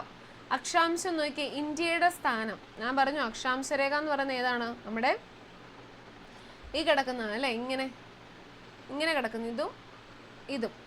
അങ്ങനെയാണെങ്കിൽ അക്ഷാംശരേഖയിൽ ഇന്ത്യയുടെ സ്ഥാനം എന്ന് പറയുന്നത് ഏത് മുതൽ ഏത് വരെ ആയിരിക്കും എന്നാണ് ചോദിച്ചിരിക്കുന്നത്. ഏത് മുതൽ ഏത് വരെ ആയിരിക്കും? ഇങ്ങനെ കിടക്കുന്നത്, ഇങ്ങനെ കിടക്കുന്ന ഇതും നോക്കിയാൽ മതി. അക്ഷാംശരേഖയിൽ ഏത് മുതൽ ഏത് വരെ ആയിരിക്കും? 38 ഡിഗ്രി വടക്ക് മുതൽ താഴെ എന്താ 8 ഡിഗ്രി വടക്ക് വരെയാണ് നമ്മുടെ അക്ഷാംശ രേഖയുടെ ഇത് കിടക്കുന്നത്. ഇനി രേഖാംശ രേഖയുടെ ആണെങ്കിലോ അതെ, ഇത് 68 ഡിഗ്രി കിഴക്കും 98 ഡിഗ്രി കിഴക്കും. 68 ഡിഗ്രി കിഴക്കിനും ഞാൻ എഴുതിയപ്പോൾ മാറിപ്പോയി. 68 ഡിഗ്രി കിഴക്കിനും 98 ഡിഗ്രി കിഴക്ക് വരെ. കിട്ടിയോ? ഇതാണ് നമ്മുടെ ഇന്ത്യയുടെ സ്ഥാനം ഇവിടെ തന്നിരിക്കുന്നത് കേട്ടോ. അതായത് ഇന്ത്യയുടെ സ്ഥാനം വരുന്നത് അക്ഷാംശരേഖയാണെങ്കിൽ 38 ഡിഗ്രി വടക്കിനും 8 ഡിഗ്രി വടക്കിനും ഇടയിലാണ് വരിക. രേഖാംശമാണെങ്കിൽ ഇങ്ങനെ കിടക്കുന്നത്, ഇത് രണ്ടും 68 ഡിഗ്രി കിഴക്കിനും 98 ഡിഗ്രി കിഴക്കിനും ഇടയിലാണ് നമ്മുടെ ആര് നിൽക്കുന്നത്?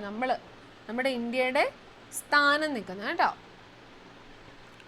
ഓർത്തിരിക്കണേ, അക്ഷാംശവും ഈ രേഖാംശ രേഖ. ഇന്ത്യയുടെ സ്ഥാനം എത്ര, ഇതിന് മുതൽ എവിടെ വരെയാണ്, അങ്ങനെ വേണമെങ്കിലും ക്വസ്റ്റ്യൻ ചോദിക്കാം. അപ്പോൾ അതുകൊണ്ട് മാപ്പ് നോട്ട് ടു സ്കെയിൽ പറഞ്ഞിട്ടുണ്ട്. ഇത് കൃത്യം കണക്കാണ് ഇത് പറഞ്ഞിരിക്കുന്നത്. ഏതായാലും അക്ഷാംശരേഖ രേഖാംശരേഖ ഇത് 38 ഡിഗ്രി വടക്ക് മുതൽ 8 ഡിഗ്രി വടക്ക് വരെ. രേഖാംശമാണെങ്കിൽ 68 ഡിഗ്രി കിഴക്ക് മുതൽ 98 ഡിഗ്രി കിഴക്ക് വരെ. ഇത് ഓർത്തിരിക്കണം. ഇത് നിങ്ങൾക്ക് എഴുതാൻ പറ്റില്ലെങ്കിൽ ഇതിൻ്റെ സ്ക്രീൻഷോട്ട് ഇട്ടാൽ മതി. ഇനി എന്നെ ഗ്രൂപ്പിലിട്ട് തരാം ഈ ബോക്സ്. അത് കിട്ടിയോ? ആ നമ്പർ നിങ്ങൾ എഴുതിയോ?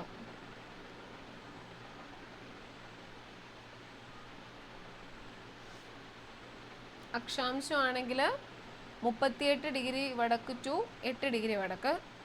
രേഖാംശമാണെങ്കിൽ 68 ഡിഗ്രി കിഴക്ക് ടു 98 ഡിഗ്രി കിഴക്ക്.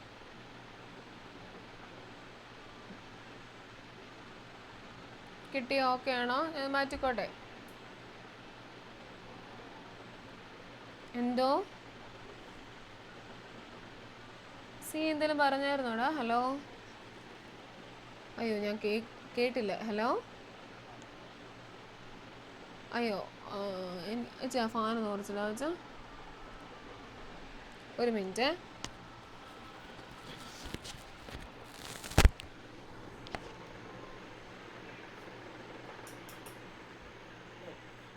എനിക്ക് സൗണ്ട് പറയുന്നത് കേൾക്കത്തില്ല, അവർ പറയുന്നത് കേൾക്കത്തില്ല. ഹലോ സിയ, കേൾക്കാവോ? ഹലോ, പറഞ്ഞോടാ. എന്തോ ഇപ്പം കേൾക്കാം. പക്ഷെ എന്നാലും എനിക്ക് സിയയുടെ വോളിയം കുറവാന്ന് തോന്നുന്നു. പറഞ്ഞു കേൾക്കാം, കുഴപ്പമില്ല. 38 ഡിഗ്രി വടക്ക് മുതൽ 8 ഡിഗ്രി വടക്ക് വരെ. എന്തോ കിട്ടിയോ? ഞാൻ ആ കളറും കൊണ്ട് എഴുതിയിരിക്കുന്നത് കൊണ്ടാണ് തോന്നുന്നു. ഇത് നോക്കി കിട്ടിയോ? ഇത് നോക്കിയാൽ മതി. ഈ 38 ഡിഗ്രി, പിന്നെ ഈ താഴെ ഉള്ള 8 ഡിഗ്രി, ഇതാണ് നമ്മുടെ അക്ഷാംശം എന്ന് പറയുമ്പോൾ. നമ്മൾ പറഞ്ഞില്ലേ ഇങ്ങനെ കിടക്കുന്നതാണ്. ഈ രണ്ടെണ്ണത്തിൻ്റെ ഇടയ്ക്കാണ് വരുന്നത്. 38 ഡിഗ്രിക്ക് ഇടയ്ക്കും 8 ഡിഗ്രി വടക്കിലും.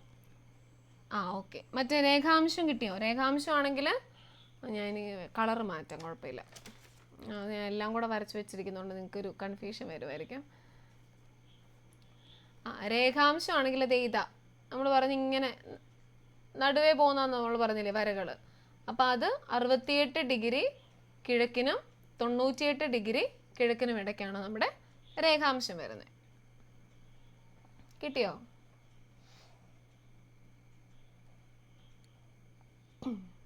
ഓക്കെ. അത് കിട്ടിയില്ല ചോദിച്ചാൽ മതി കേട്ടോ. ഓക്കെ. സിയുടെ എനിക്ക് തോന്നുന്നു സിയുടെ വോളിയവും കുറവാന്ന് തോന്നുന്നു അവിടുത്തെ. ഇനി ഞാൻ എന്നിട്ട് ഫാൻ നിർത്തി, എനിക്ക് കേൾക്കാൻ പറ്റുന്നില്ലായിരുന്നു കേട്ടോ.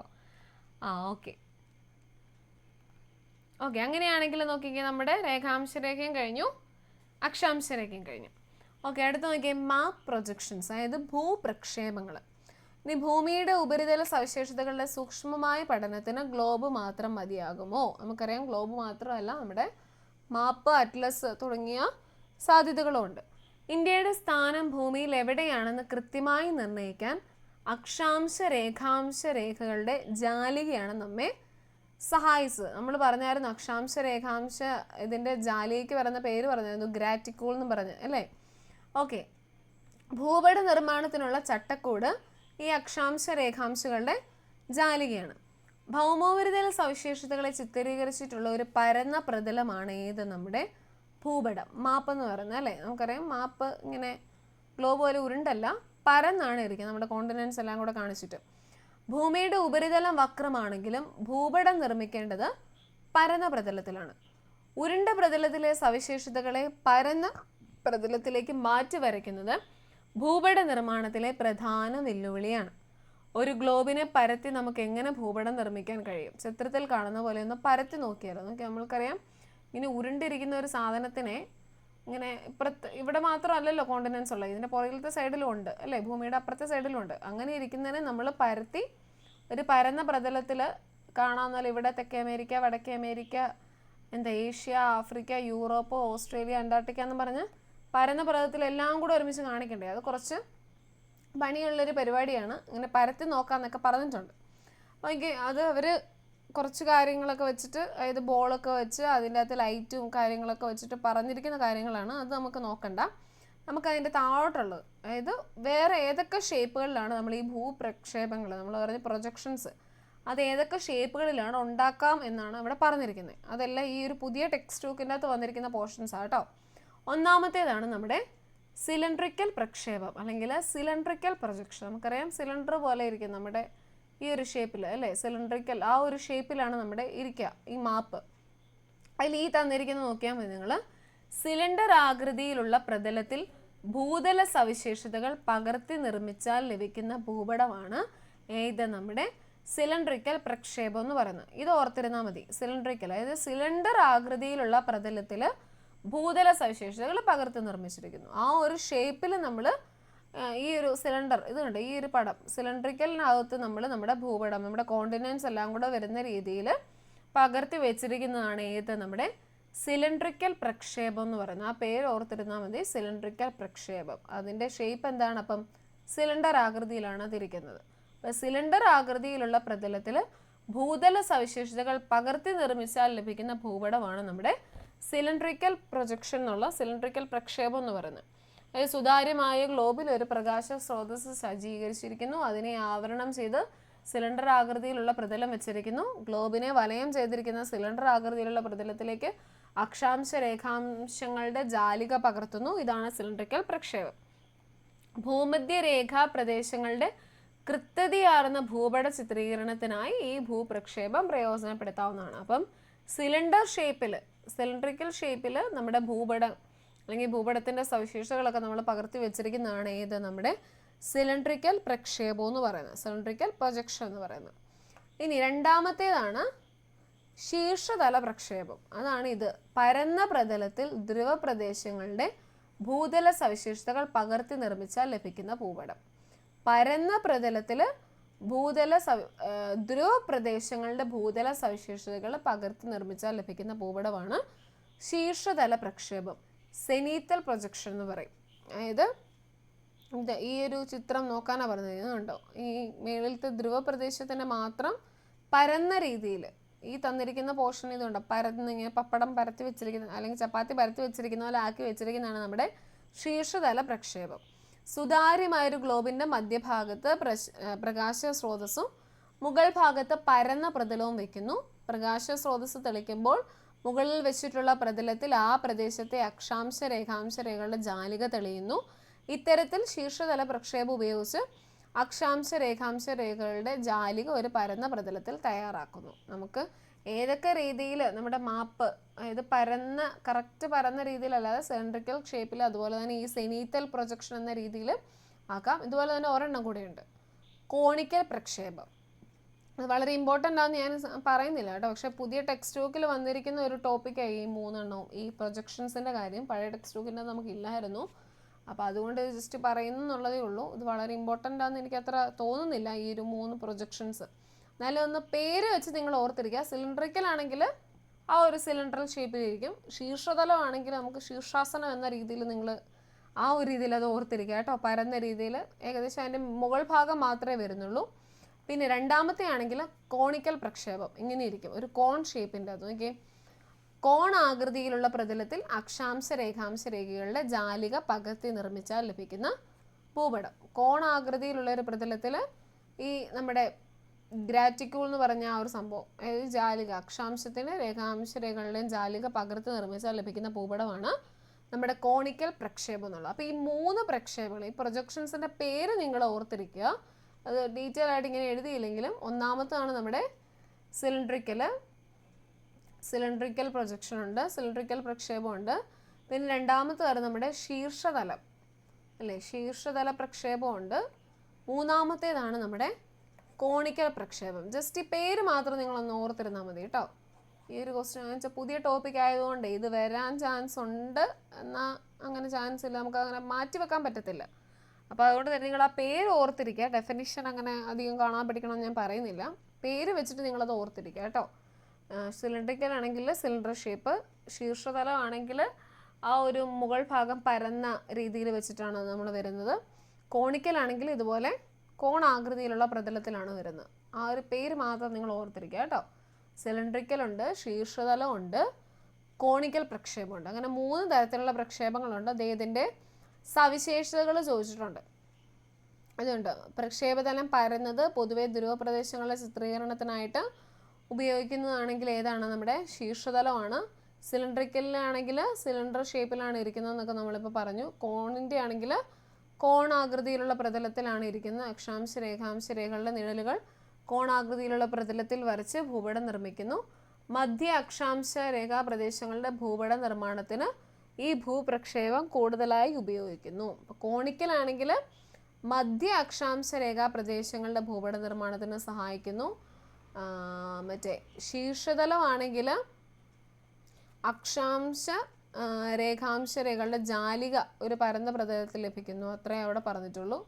പിന്നെ ഇവിടെ നമ്മുടെ സിലിണ്ടറിക്കലിൻ്റെ ആണെങ്കിൽ ഭൂമധ്യ രേഖാ പ്രദേശങ്ങളിലെ കൃത്യതയാർന്ന ഭൂപട ചിത്രീകരണത്തിനായി പ്രയോജനപ്പെടുന്നു. അത് നിങ്ങൾ ജസ്റ്റ് വായിച്ചാൽ മതി കേട്ടോ. ആ പേരൊന്ന് ഓർത്തിരുന്നാൽ മതി. ആ 3 പേരുകളും, അതായത് സിലിണ്ടറിക്കലും ഉണ്ട്, ശീർഷതലം ഉണ്ട്, അതുപോലെ തന്നെ നമ്മുടെ കോണിക്കൽ പ്രൊജക്ഷൻ ഉണ്ട്, കോണിക്കൽ പ്രക്ഷേപമുണ്ട്. ആ 3 പേരുകൾ മാത്രം ജസ്റ്റ് നിങ്ങളൊന്ന് ഓർത്തിരിക്കാം. ഇനി 3 തരം ഭൂപ്രക്ഷേപങ്ങൾ പരിചയപ്പെട്ടല്ലോ. ഭൂമിയുടെ ഉപരിതല സവിശേഷതകളെ പരന്ന പ്രതലത്തിലേക്ക് മാറ്റുന്നതിന് ഭൂപ്രക്ഷേപങ്ങളെ കൂടാതെ ഗണിതശാസ്ത്ര സങ്കേതം ഉപയോഗിക്കുന്നുണ്ട്. നൂതന സാങ്കേതിക വിദ്യയുടെ സഹായത്തോടെ സൂക്ഷ്മതയും കൃത്യതയും നിലനിർത്തി ഇന്ന് ഭൂപടങ്ങൾ നിർമ്മിച്ചു വരുന്നു. നഗരസഭയിൽ GIS മാപ്പിംഗ് പദ്ധതിക്ക് തുടക്കം. വിവരശേഖരണത്തിന് കൂടുതൽ കൃത്യതയും വേഗതയും ശാസ്ത്രീയതയും നൽകുക എന്ന ലക്ഷ്യത്തോടെ ഭൂവിവര വ്യവസ്ഥ, അതായത് GIS, ജോഗ്രഫിക് ഇൻഫർമേഷൻ സിസ്റ്റം എന്നാണ് അതിൻ്റെ full form. Geographic information system GIS ഉപയോഗപ്പെടുത്തി നഗരസഭയുടെ സമ്പൂർണ്ണ ഡിജിറ്റലൈസേഷൻ പദ്ധതിക്ക് തുടക്കമായി. അപ്പോൾ എന്താണ് GIS എന്നാണ് നമ്മൾ നോക്കാൻ പോകുന്നത്. നോക്കിക്കേ, ജോഗ്രഫിക് ഇൻഫർമേഷൻ സിസ്റ്റം, അതാണ് നമ്മുടെ GISൻ്റെ ഫുൾ ഫോം. ഭൂമിശാസ്ത്ര വിവരങ്ങൾ ശേഖരിക്കുകയും വിശകലനം ചെയ്യുകയും സൂക്ഷിച്ചു വയ്ക്കുകയും ആവശ്യ സന്ദർഭങ്ങളിൽ ഭൂപടങ്ങൾ, ഗ്രാഫുകൾ, പട്ടികകൾ മുതലായ രൂപങ്ങളായി ദൃശ്യവൽക്കരിച്ച് പ്രയോജനപ്പെടുത്തുന്ന സംവിധാനമാണ് ഭൂവിവര വ്യവസ്ഥ, അതായത് GIS എന്ന് പറയും. അതായത് ഭൂമിശാസ്ത്രമായിട്ടുള്ള വിവരങ്ങൾ ശേഖരിക്കുന്നുണ്ട്, വിശകലനം ചെയ്യുന്നുണ്ട്, അതുപോലെ തന്നെ അത് സൂക്ഷിച്ചു വെക്കുകയും ചെയ്യുന്നുണ്ട്. പിന്നെ ആവശ്യമായിട്ടുള്ള സന്ദർഭങ്ങളിൽ അത് എന്തായിട്ട് മാറുന്നു? ഭൂപടങ്ങൾ, ഗ്രാഫുകൾ, പട്ടികകളായിട്ട് നമ്മളതിനെ ദൃശ്യവൽക്കരിച്ച് പ്രയോജനപ്പെടുത്തുന്ന സംവിധാനമാണ് ഇത് നമ്മുടെ ജോഗ്രഫിക് ഇൻഫർമേഷൻ സിസ്റ്റം അല്ലെങ്കിൽ GIS എന്ന് പറയുന്നത്. ഭൂപടങ്ങളും അടിസ്ഥാന വിവര സ്രോതസ്സുകളായി ഭൂവിവര വ്യവസ്ഥയിൽ ഉൾപ്പെടുത്താറുണ്ട്. ഭൂപടങ്ങളെ കമ്പ്യൂട്ടറിൻ്റെ സഹായത്താൽ ഡിജിറ്റൽ രൂപത്തിലാക്കി അക്ഷാംശ രേഖാംശ സ്ഥാനം നിർണ്ണയിക്കുന്നു. ഈ ഡിജിറ്റൽ ഭൂപടത്തെ അടിസ്ഥാന ഭൂപടമാക്കിക്കൊണ്ട് അതിൽ നിന്നും വിവരങ്ങൾ ശേഖരിച്ച് വിവിധങ്ങളായ ആവശ്യങ്ങൾക്ക് പ്രയോജനപ്പെടുത്തുന്നു. ഭൂപട നിർമ്മാണം, വിഭവ പരിപാലനം, പ്രകൃതി ദുരന്ത നിവാരണം, ടൂറിസം, ഗതാഗതം, വാർത്താവിനിമയം തുടങ്ങിയ മേഖലകളിൽ ഈ സാങ്കേതിക വിദ്യ ഉപയോഗപ്പെടുത്താം. അപ്പം GIS എന്താണെന്നുള്ള അതിൻ്റെ ഫുൾ ഫോം പഠിക്കുക, ഈ ഡെഫിനിഷൻ ഓർത്തിരിക്കുക കേട്ടോ. ഇത് ഭൂമിശാസ്ത്ര വിവരങ്ങളെ ശേഖരിക്കുകയും വിശകലനം ചെയ്യുകയും സൂക്ഷിച്ചു വയ്ക്കുകയും ആവശ്യ സന്ദർഭങ്ങളിൽ ഭൂപടങ്ങൾ, ഗ്രാഫുകൾ, പട്ടികകൾ മുതലായ രൂപങ്ങളായി ദൃശ്യവൽക്കരിച്ച് പ്രയോജനപ്പെടുത്തുന്ന സംവിധാനമാണ് ഭൂവിവര വ്യവസ്ഥ. അപ്പോൾ ഏതായാലും ഭൂപടത്തിൻ്റെ കാര്യം പറഞ്ഞതുകൊണ്ട് തന്നെ നമുക്കിവിടെ ഭൂപടവുമായിട്ട് ബന്ധപ്പെട്ട 2 കാര്യങ്ങൾ നോക്കാനുണ്ട്. നമ്മുടെ ആധുനിക, ഇവിടെ എഴുതി തരാം കേട്ടോ, ആധുനിക ഭൂപട നിർമ്മാണത്തിൻ്റെ പിതാവ്, ആധുനിക ഭൂപട നിർമ്മാണത്തിൻ്റെ പിതാവ് ആരാന്നറിയാവോ? ആധുനിക ഭൂപട നിർമ്മാണത്തിൻ്റെ പിതാവ് കേട്ടിട്ടുണ്ടോ പേര്? ആധുനിക ഭൂപട നിർമ്മാണത്തിൻ്റെ പിതാവ് മെർക്കാറ്റർ ആണ് കേട്ടോ.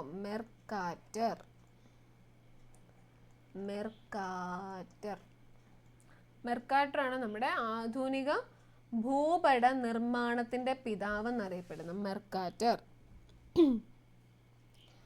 അങ്ങനെയാണെങ്കിൽ ഭൂപട ശാസ്ത്രം അറിയപ്പെടുന്ന പേര് ഭൂപട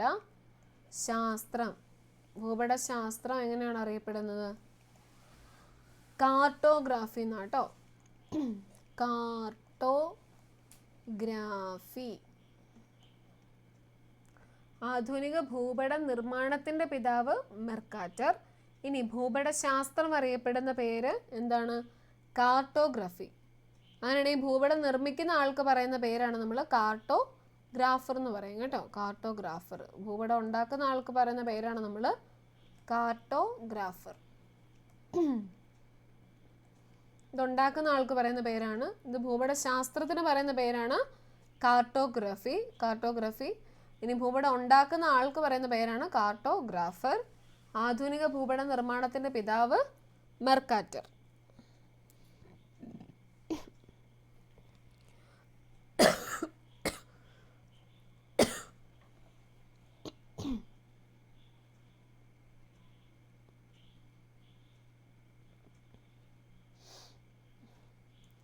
കിട്ടിയോ? എഴുതിയോ? ആധുനിക ഭൂപട നിർമ്മാണത്തിൻ്റെ പിതാവ് മെർക്കാറ്റർ.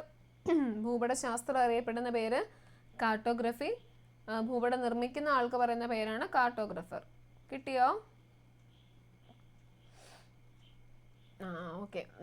അതും ചോദിച്ചിട്ടുള്ളത് നമുക്ക് കേട്ടിട്ടിന് ഈ മെർക്കാറ്ററിൻ്റെ കാര്യം. ആധുനിക ഭൂപടശാസ്ത്രത്തിൻ്റെ പിതാവ് ഭൂപട നിർമ്മാണത്തിൻ്റെ പിതാവ് എന്നുള്ളത് മെർക്കാറ്റർ എന്നുള്ള പേര് നമുക്ക് ചോദിച്ചിട്ടുള്ളത്. അപ്പോൾ അത് ഓർത്തിരിക്കണേ. പിന്നെ ഭൂപടശാസ്ത്രത്തിന് പറയുന്ന പേര് കാർട്ടോഗ്രഫി. ഉണ്ടാക്കുന്ന ആൾക്ക് കാർട്ടോഗ്രഫർ എന്ന് പറയുന്നു. നമ്മുടെ പാഠം തീർന്നു. ഇത്രയേ ഉള്ളൂ നമ്മുടെ പാഠത്തിൽ പറയുന്ന കാര്യങ്ങൾ. ഇനി ഇവിടെ നമ്മൾ മുമ്പേ കണ്ടുപിടിച്ച പോലെ ഓരോ രാജ്യങ്ങളുടെ അക്ഷാംശരേഖ രേഖാംശരേഖ കണ്ടുപിടിക്കാൻ പറഞ്ഞിട്ടുണ്ട്. അത് നമുക്ക് അത്ര ഇമ്പോർട്ടൻ്റ് അല്ല. പക്ഷേ ഈ ഒരു വർക്ക്ഷീറ്റ് ഇത് ഇമ്പോർട്ടൻ്റ് ആണ്. നമ്മളിപ്പോൾ പഠിച്ച കാര്യങ്ങളൊക്കെ തന്നെയാണ്. ഏറ്റവും വലിയ അക്ഷാംശ വൃത്തം ഏതാണ്? നിങ്ങൾ ഇതിൻ്റെ ഒരു സ്ക്രീൻഷോട്ട് എടുത്താൽ മതി. എന്നിട്ട് നിങ്ങൾ ഇതിൻ്റെ സ്ക്രീൻഷോട്ട് എടുത്തിട്ട് നിങ്ങൾ ഹോംവർക്കായിട്ട് ചെയ്തു. എന്നാലും ഞാനിവിടെ എഴുതി തരാം. നിങ്ങൾ ഇപ്പോൾ കിട്ടിയില്ലെങ്കിൽ നിങ്ങളത് ഹോംവർക്കായിട്ടൊന്ന് എഴുതിയാൽ മതി ഒന്നുകൂടെ. ഇനി ഏറ്റവും വലിയ അക്ഷാംശ വൃത്തം നമ്മുടെ പറഞ്ഞായിരുന്നു ഏതാണ്? നമ്മുടെ ഇക്വേറ്റർ അല്ലേ? ഭൂമധ്യ രേഖയാണ് നമ്മുടെ ഏറ്റവും വലിയ അക്ഷാംശ വൃത്തം എന്ന് പറയുന്നത്. ഇനി ഭൂമധ്യ രേഖയുടെ വടക്ക് ഭാഗത്തുള്ള അർദ്ധഗോളം നമ്മൾ പറഞ്ഞായിരുന്നു. ഭൂമധ്യരേഖയുടെ അടിസ്ഥാനത്തിൽ രണ്ടായിട്ട് തിരിച്ചു, മേളിലും താഴെയും.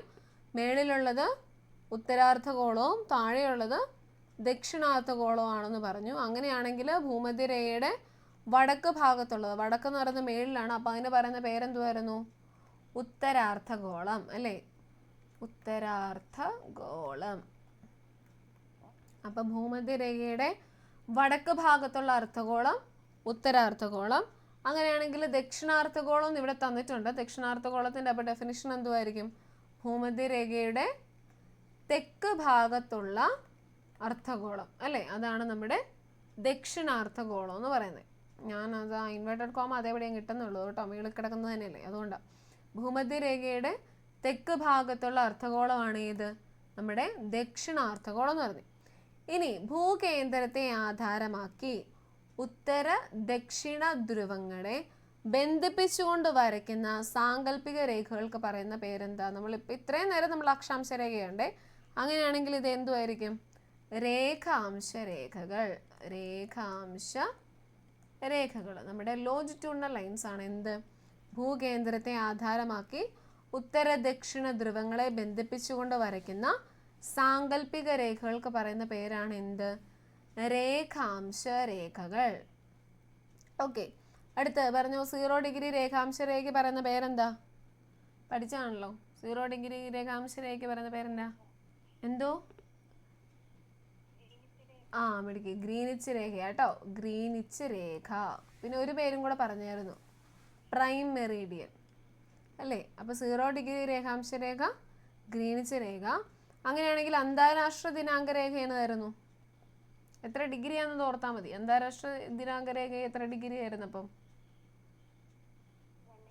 180 ഡിഗ്രി രേഖാംശ രേഖയ്ക്ക് പറയുന്ന പേരാണ് നമ്മുടെ അന്താരാഷ്ട്ര ദിനാങ്ക രേഖ, ഇൻ്റർനാഷണൽ ഡേറ്റ് ലൈൻ എന്ന് നമ്മൾ പഠിച്ചത്.